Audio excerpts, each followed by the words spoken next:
gente, como tá? Tudo certo? Gente, coloquei o moletom aqui porque eu fico com frio do nada.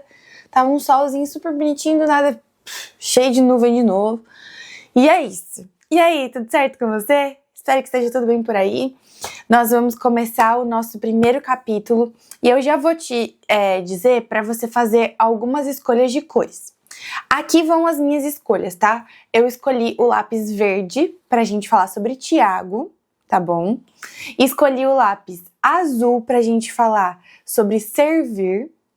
E escolhi o lápis rosa pra gente falar sobre a dispersão ali, né? Das 12 tribos. E escolhi o lápis laranja pra gente falar sobre as saudações. Brenda, mas por que você decidiu fazer esse color code aí? Porque o que acontece, gente? Cada uma dessas palavras que a gente destacou, que eu falei pra vocês, do Tiago sendo azul, verde, servo azul, as 12 tribos ali com rosa e a saudação como laranja, porque a gente vai ter uma explicação sobre cada uma dessas coisas. E isso é só no versículo 1, e a gente tem muito a aprender. E logo depois a gente vai pro versículo 2 até o versículo 5. Então essa é a primeira parte do nosso estudo sobre o livro de Tiago, só que o primeiro capítulo na sua divisão, tá certo? Então vem comigo, você já vai entender, vai ser bem simples, bem fácil e principalmente muito legal, tá bom? Então primeiro, faz aí a sua pintura.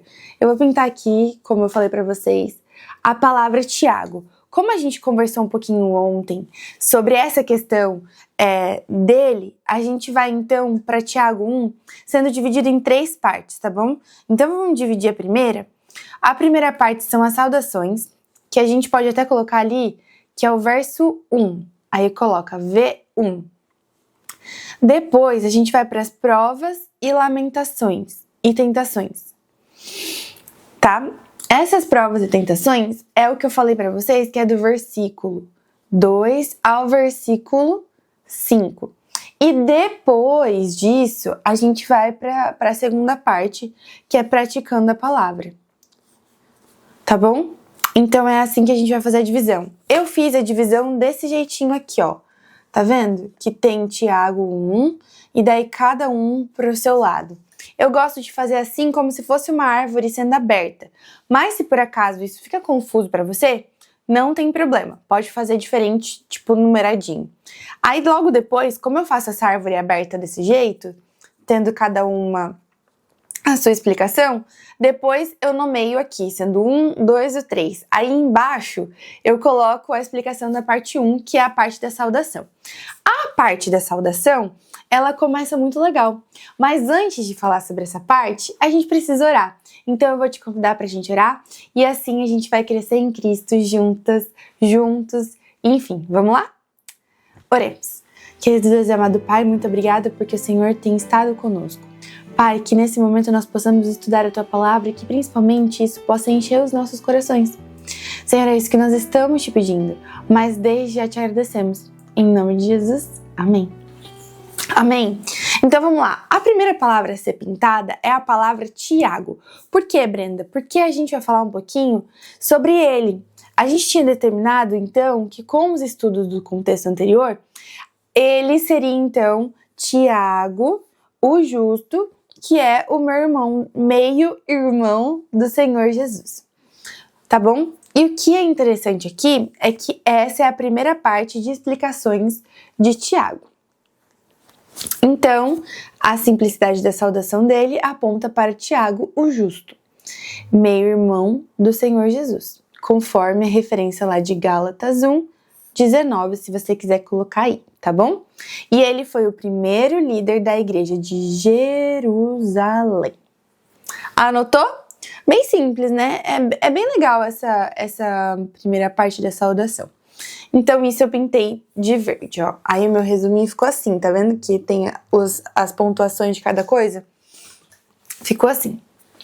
A minha letra não tá mais bonita, mas tá legal, dá pra entender. Legal, então a gente tá falando sobre Tiago, o meio-irmão de Cristo, que era conhecido como justo. Então olha como a gente já lê diferente essa saudação. Digamos que tivesse toda essa informação aqui, né? Tiago, meu irmão do Senhor, o justo, o primeiro líder da igreja de Jerusalém. Aí a gente vai para a segunda parte. Servo de Deus e do Senhor Jesus Cristo. Uau, olha como já se enche, olha como isso já fica muito mais interessante de ler. Ele estava falando sobre ele mesmo, ele não colocou tudo isso. Então, o fato da gente saber esse background, esses bastidores aqui, é muito interessante, é muito legal. Então, por isso que eu coloquei aqui como uma anotação pra gente novamente, tá bom? Outro ponto, aqui ele fala, servo de Deus e do Senhor Jesus Cristo. Queridas, ontem mesmo eu estava estudando um pouquinho sobre o livro de Josué. E se a gente for voltar lá, a gente vai perceber uma coisa. Josué, no capítulo 1, isso nem estava anotado. Foi uma curiosidade que Deus trouxe ontem, porque eu acho que ele sabia que a gente ia ter essa aula hoje. Vou colocar aqui no livro de Josué, no capítulo 1, e você já vai entender o que eu tô querendo dizer. Por quê? É interessante que Tiago fale isso, porque olha aqui o que Josué fala sobre ele mesmo no livro que ele mesmo escreveu depois do falecimento de Moisés. Tá bom? Palavra do Senhor a Josué. Depois da morte de Moisés, servo do Senhor... O que tá escrito lá? Servo do Senhor, a mesma coisa que tá aqui. Disse o Senhor a Josué, filho de Naum, auxiliar de Moisés. Meu servo Moisés será morto. Agora, pois, você e todo este povo preparem para atravessar o Rio Jordão e entrar na terra como eu estou para dar aos israelitas. Brendo, o que tem a ver uma coisa com a outra? Aqui, Tiago está se nomeando como servo do Senhor, de Jesus Cristo. E lá atrás, Moisés tinha sido nomeado como servo do Senhor também. E o que isso significa, Brenda? Isso significa, queridos, que esse é um título. Então, esse servo que a gente coloca aqui, nessa transcrição aqui no seu resumo, e na cor azul, é porque isso é um título. E um título é conquistado. Então agora você sabe por que lá em Josué, Deus não fala já que Josué era servo do Senhor. Na verdade, ali fala que ele era auxiliar de Moisés. Entendeu? Por mais que ele tenha tomado o posto de Moisés agora, ele não é direto o servo do Senhor. Ele precisa conquistar esse título. E aí, você tem conquistado esse título? Você tem se entregado e ido tanto à presença de Deus, a tal ponto de ser conhecido como servo do Senhor? Gente, eu chego a arrepiar. Eu chego a arrepiar e me emocionar, porque eu acho que eu só seria auxiliar. Eu acho que, de verdade, eu só seria auxiliar. Eu não poderia me colocar como serva do Senhor ainda. Eu tenho um caminho muito grande a seguir. E quando a gente vê aqui já a origem da palavra servo, que é o que a gente está vendo aqui, que é essa palavra tão importante nessa saudação, a gente pode comparar esse servo com dolo, ou também com escravo. Pode ser traduzida como escravo porque, Tiago, primeiro, tem 2 pontos. Tem o primeiro ponto dele sendo servo, até o ponto de ser humilde o suficiente para entregar sua vida e trabalhar para Cristo, e a tal ponto de ser tão próximo e tão importante no serviço da igreja primitiva de Jerusalém, que ele tinha esse título conquistado como servo do Senhor. E essas 2 coisas são tão importantes quanto. Essas 2 coisas são muito relevantes. Tanto com as atitudes que você tem de humildade ao Senhor, quanto das atitudes de títulos que você pode conquistar dentro da sua igreja. Mas independente, você precisa delas. Que nós possamos ser como Tiago, para sermos reconhecidos como servos, sendo humildes ou tendo cargos e serviços na igreja pela obra de Cristo. Eu falei pra vocês que não é pouca coisa esse livro, que é incrível. E vocês têm que acreditar em mim quando eu falar. Porque ficou muito incrível essa interpretação. Logo depois, a gente vê ali que diz assim, Tiago, servo... Vamos colocar as informações como se fosse um caça-palavras? Tiago,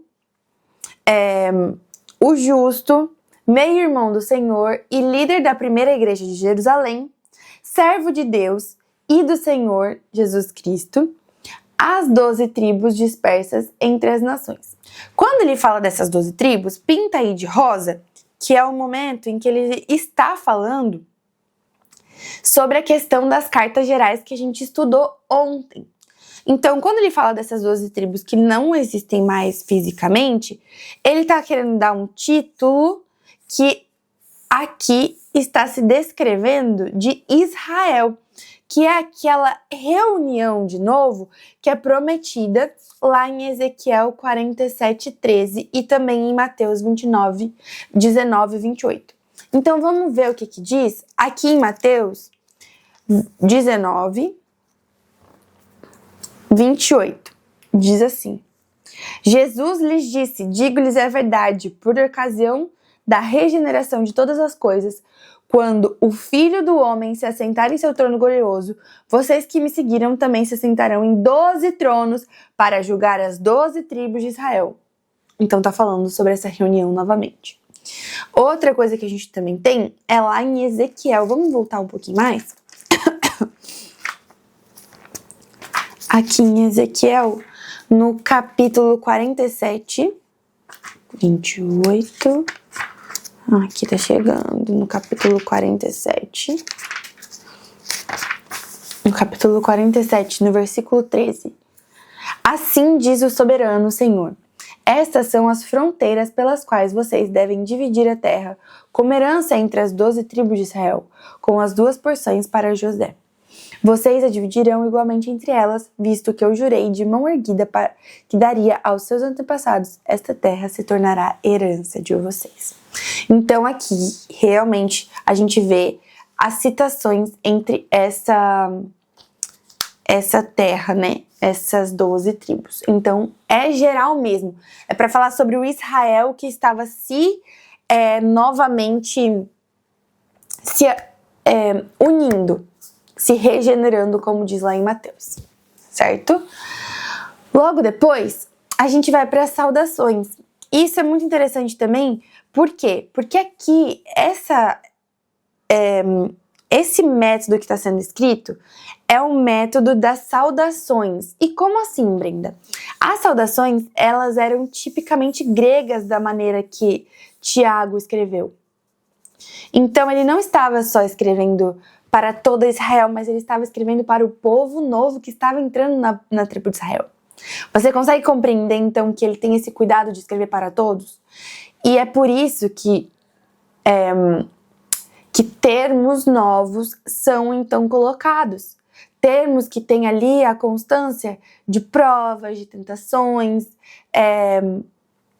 de conselhos, de exortações. Por quê? Porque era para muita gente essa carta. E principalmente para gente. E olha que a gente só viu o primeiro versículo aqui. Quantas coisas nós podemos aprender. E aí, você está preparado para o próximo dia? Eu espero que sim. Espero que você tenha gostado. E principalmente que a mensagem desse dia, de hoje, sobre ser servo, sobre ser humilde e principalmente por ser um membro ativo trabalhando na sua igreja, possa ser uma grande mensagem para você hoje.